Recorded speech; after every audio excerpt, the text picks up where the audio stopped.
Good morning to all of you. आज हम पढ़ेंगे क्लास 10 का पहला चैप्टर जिसका नाम है वास्तविक संख्या और बुक का नाम है राजीव प्रकाशन। तो सबसे पहले जानते हैं वास्तविक संख्या होती क्या है। वास्तविक संख्या आपकी दो संख्याओं से मिलकर बनी हुई है जो कि क्या है, परिमेय और अपरिमेय। मतलब कि वास्तविक संख्या में सारी परिमेय संख्याएं और अपरिमेय संख्याएं उपस्थित होती हैं।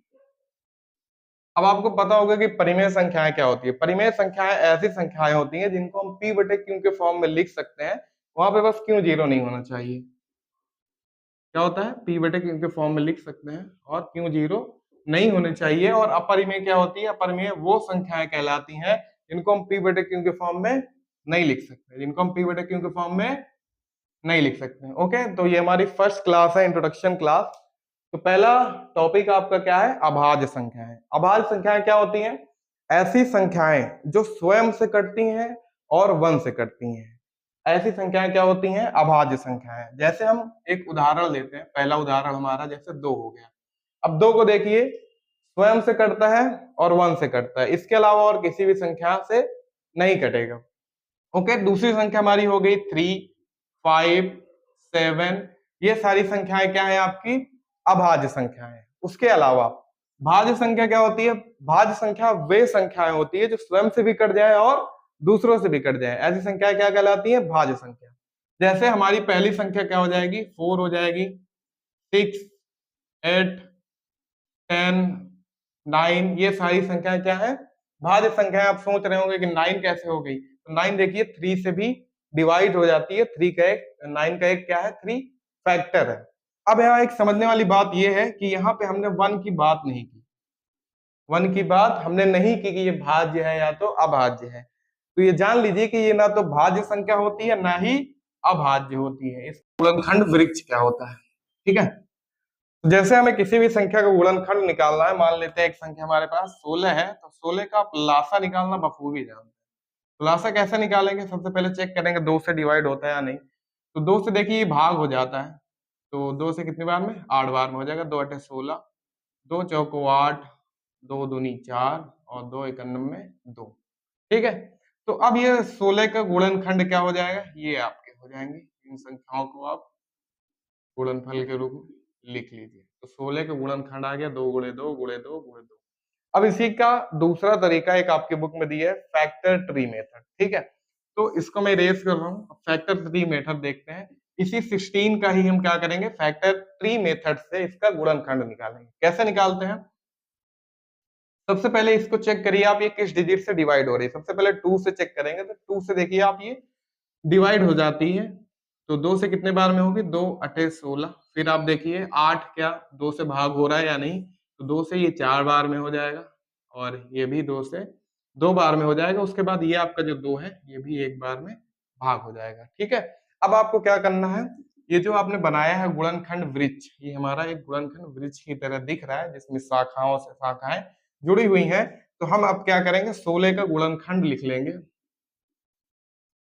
उत्तर वही आएगा, बस तरीके दोनों के अलग अलग हैं, ओके। तो ये हमारा गुणनखंड वृक्ष भी हो गया। अब अगला जो आता है यह है हमारी अंकगणित की आधारभूत प्रमेय। अब आधारभूत प्रमेय होती क्या है, सिंपली आप ये समझ लीजिए कि जैसे हमने किसी संख्या का लासा निकाला, मान लीजिए 12 का हमने गुणनखंड किया, लासा निकाल के उसका गुणनखंड लिखा, ठीक है। हमने क्या लिखा, 2 गुणे 2 गुणे में 3। क्या लिखा, 2 गुणे 2 गुणे में 3। तो अंकगणित की आधारभूत प्रमेय क्या कहती है, इसको आप, ये इसका जो गुणनखंड है इसको आप चाहे ऐसे लिख दीजिए, मतलब कि संख्याओं को इधर उधर कर दीजिए तो भी वही उत्तर आएगा, चाहे आप इसको ऐसे लिख दीजिए। तो इन संख्याओं के गुणनखंड में इनका आप जब गुणनफल करोगे, गुणा करोगे, तो हमेशा 12 ही आंसर आएगा, इसमें कोई अंतर नहीं होगा। तो सीधा साधा मतलब ये है कि गुणे में अगर हम कोई भी संख्या इधर उधर करते हैं तो उसके उत्तर में कोई भी अंतर नहीं आता है। तो ये हमारा हो गया अंकगणित की आधारभूत प्रमेय, ठीक है। नेक्स्ट टॉपिक हमारा क्या है, लासा तथा मासा। तो लासा और मासा निकालते कैसे हैं वो देखते हैं, ठीक है। तो सबसे पहले लासा और मासा निकालने के लिए अगर आपको दोनों निकालना है तो आपको कम से कम 2 संख्याएं होनी चाहिए आपके पास। तो जैसे हम 2 संख्या ले लेते हैं, एक हमने ले लिया 14, एक हमने ले लिया 16। ठीक है, अब हम क्या करेंगे, 14 का गुणनखंड करते हैं। ठीक है, 14 का गुणनखंड करेंगे, इधर आप कर सकते हैं बाजू में, तो 14 का गुणनखंड आप करोगे तो आएगा 2 गुणे में 7, 2 से 14 होता है ना। और 2 के पहाड़े में और कोई ऐसी संख्या है नहीं कि 14 को भाग कर दे, तो 2 सतह ही 14 होता है। तो 16, 16 करेंगे, 2 दूनी 4, दूनी 8, दूनी 16 हो गया। अब सबसे पहले क्या निकालेंगे, इसका मासा निकालेंगे, है ना। तो मासा निकालने के लिए आप इन दोनों संख्या में ध्यान से देखिए, इन दोनों गुणनखंड में, इसमें और इसमें पूरे में, आप देखिए कि कौन सी ऐसी चीज है जो इसमें भी है और इसमें भी है ना। तो हमने देखा यहाँ 2 है 2, और यहाँ पर भी 2 है, तो हम क्या करेंगे, इसका एक जोड़ा बना लेंगे, ये बना लिया जोड़ा। ठीक है, अब उसके अलावा देखिए यहाँ पर 7 है, लेकिन यहाँ पर कहीं 7 है ही नहीं, तो हमारा मासा जो हो जाएगा, ये जो जोड़ा बनाए हैं यही हमारा हो जाएगा। ठीक, ये हमारा मासा हो गया। अब हम निकालेंगे लासा। लासा कैसे निकालते हैं, लासा निकालते हैं ऐसे कि जो हमारा मासा है, ये हमने जोड़ा बनाया, तो इसको छोड़ दीजिए, बाकी सबको लिख लीजिए। ये हमने 7 लिख लिया, और हमारा क्या आया, 2 गुणे 2 गुणे में 2, ये हमने लिख लिया, पूरा हमारा हो गया। उसके बाद जब हम इसको पूरा लिख लेते हैं, तो लिखने के बाद जो मासा दिया है उसको भी हम लिख लेते हैं, ये हमने लिख लिया। अब गुणा कराइए, 7 दूनी 14, 14 दूनी 28, 28 दूनी 56, और 56 दूनी 112, मतलब कि हमारा लासा क्या आ गया, 112 आ गया। ठीक है, ओके, देखिए यहाँ पे 2 संख्याएं थी, हमने जिसका लासा और मासा निकाला, तो इसको मान लेते ए है, ये हमारी बी है। ठीक है, उसके बाद देखिए हमारा मासा कितना आया था, 2 आया था, लासा कितना आया था, 112, तो मासा हम लिख लेते हैं, मासा क्या लिख लेते हैं, हमारा कितना आया था, 2 आया था, और लासा कितना आया था हमारा, 112 आया था। इसको इरेज कर लेते हैं, फिर इसी से एक आप नया तरीका सीखोगे, जिससे आप कभी भी अपना लासा और मासा चेक कर सकते हो कि हमने जो निकाला है आंसर वो हमारा सही है या नहीं सही है। ठीक है, तो एक प्रॉपर्टी बताई गई, वो क्या है, अगर आप जिन संख्याओं का आपने क्या किया है, लासा और मासा निकाला है, अगर आप उन संख्याओं को गुणा करें, मतलब क्या करें, ए गुणे बी करें, तो किसके बराबर आती है, उस संख्या के लासा और मासा के गुणे के बराबर आती है। ठीक है, चलिए चेक करते हैं कि ये प्रॉपर्टी सही है या नहीं सही है।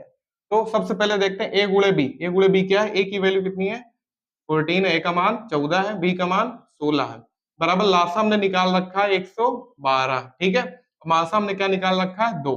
ठीक, सही है, कोई दिक्कत नहीं। अब देखिए गुणा करा के चेक करते हैं, अगर बराबर आ जा रहा है, इसका मतलब हमारा आंसर सही है, और ये जो हमारा एक प्रॉपर्टी है ये भी एकदम करेक्ट है। तो देखते हैं, 14 16 में गुणा कराइए, 14 छंग 84 की 4 हासिल आए 8, 14 के अंदर 14 और 8 कितना हो जाएगा, 22, मतलब 224।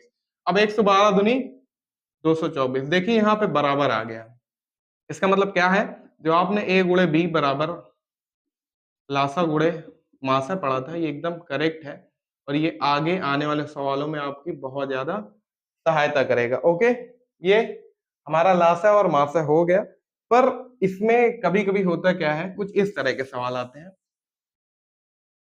सवाल क्या होता है, उसमें दे दिया जाता है कि हमने दे दिया, 2 संख्याएं हमारे पास है, ए बराबर है X cube Y square Z, okay, और बी बराबर दे दिया Y cube X square Z square. अब उसने कह दिया कि इसका लासा और मासा निकालिए, है ना, तो वहां पे कंफ्यूजन होती है, तो इसका लासा और मासा कैसे निकालते हैं वो समझो। सबसे पहले ए बराबर जो हमारा लिखा है X cube Y square Z, तो हम क्या करेंगे, इसको सबसे पहले तोड़ लेते हैं। तो एक्स क्यूब को हम क्या लिख सकते हैं, एक्स गुणे एक्स। ठीक है, उसके बाद वाई स्क्वायर को क्या लिख सकते हैं, वाई गुणे में वाई और गुणे में जेड। ठीक है, इसमें कोई दिक्कत, नो प्रॉब्लम।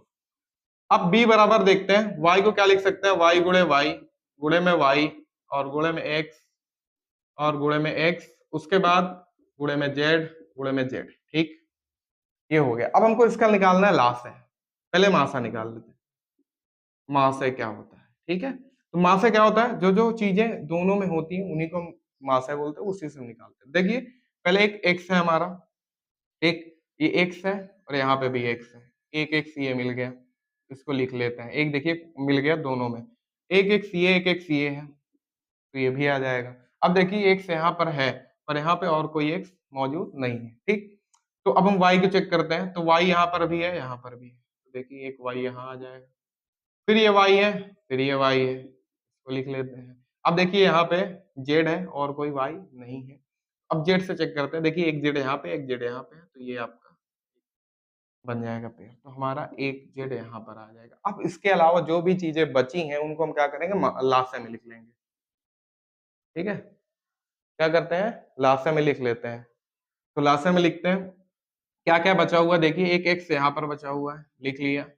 और यहाँ पे ऊपर कुछ नहीं बचा, नीचे देखते हैं, नीचे नीचे नीचे एक वाई यहाँ पे बचा हुआ है, और क्या बचा हुआ है, एक जेड यहाँ पे बचा हुआ है। ठीक है, इसके अलावा जो भी चीजें यहाँ है उनको भी हम यहाँ लिख लेंगे। तो लिख लेते हैं, देखिए दो एक्स यहाँ पे है, एक्स गुणे में एक्स, और दो वाई यहाँ पे है, वाई गुणे में वाई गुणे में। ठीक है, अब इसका हम क्या करेंगे, गुणा करा लेते हैं। तो एक्स गुणे एक्स क्या होता है, एक्स स्क्वायर हो जाता है, वाई गुणे वाई क्या होता है, वाई स्क्वायर होता है, और ये जेड। ठीक है, मतलब मास आपका कितना है, X square Y square Z. उसके बाद लास्ट से क्या है, लास्ट से देखिए एक्स गुणे एक्स, तो एक्स 3 है तो एक्स की घात क्या हो जाएगी, 3 हो जाएगी।